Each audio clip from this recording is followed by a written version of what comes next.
The OnePlus 6T has just come out, only a few days after the curious iPhone XR, and my Twitter has been flooded with questions about battery life, so here are the answers. Welcome to the battery test. All phones right now are on 100%, and the first thing to quickly do is to calibrate the displays. So I'm using a plain white internet page and a luminance meter to check that each is at an equivalent brightness, not necessarily each one's maximum brightness because, well, that varies. Bear in mind they may look a little different on camera, but that's partly because of the different white balances on each screen, and partly because of the slight angle the camera is seeing some of them from.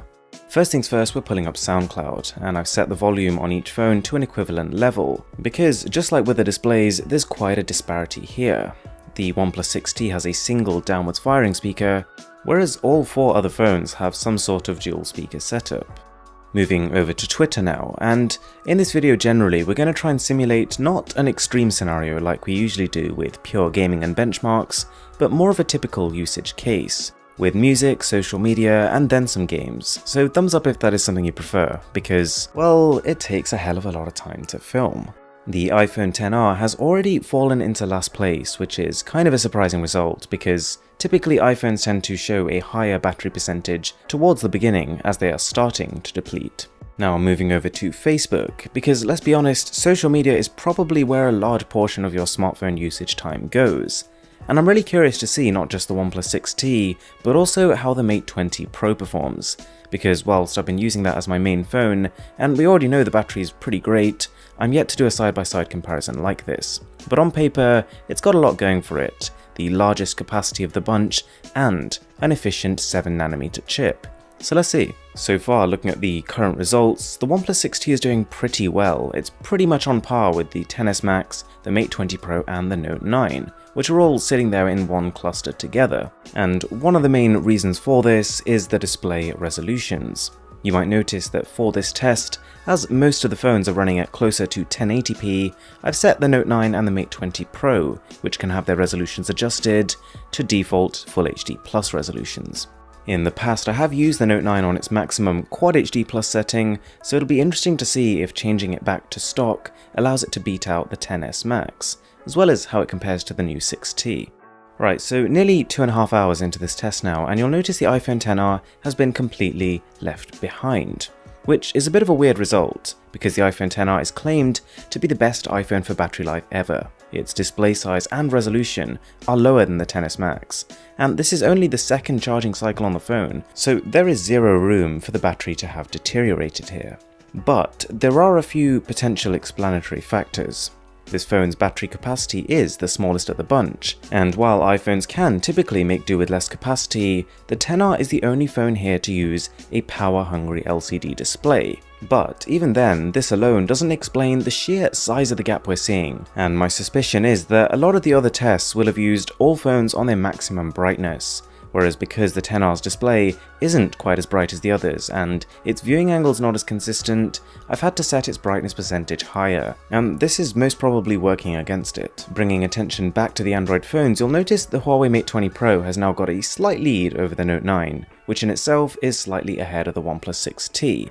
It's still very tight though. I was almost expecting to see a larger difference between the Mate and the Note 9. The OnePlus is performing well, and I didn't expect any less. Since the OnePlus 5, their phones have offered consistently good battery life considering their capacity. I would say this reputation slipped a little with the 5T and the 6 because the company kept the same battery capacity but kept making the screen larger. But now with the 6T, the battery life has been increased to match. And clearly this, combined with Android 9 and all the little fiddling that OnePlus does under the hood, has led to a phone that is very well optimized.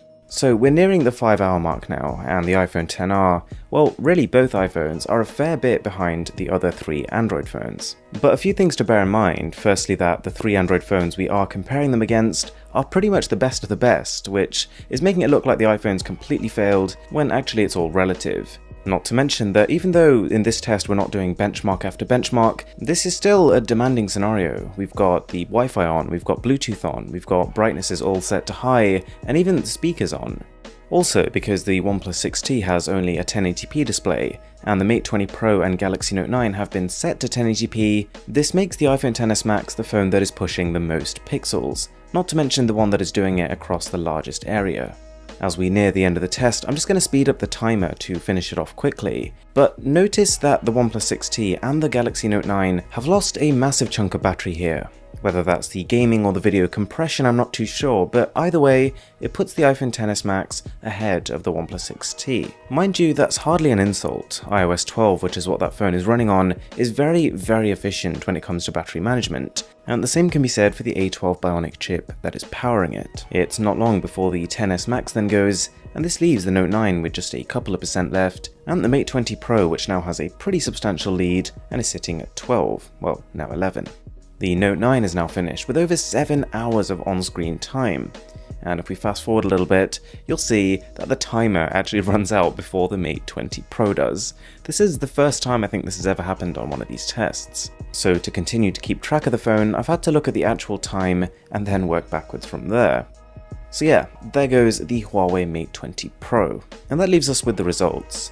So in 5th place was the iPhone XR with 5 hours and 1 minute. And I did check online, and a lot of people seem to have this phone pegged as better performing than the XS Max. But I even charged both of those phones up again and redid the test with a similar result. So my best guess is that when you set the iPhone XR to an equivalent brightness, not just putting max brightness on all phones, it doesn't seem to last as long as the XS Max. This was followed by the OnePlus 6T with a really solid 6 hours and 47.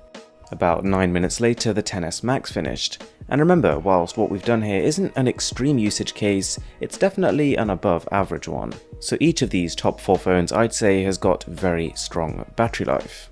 You've then got the Note 9 with 7 hours and 7 minutes,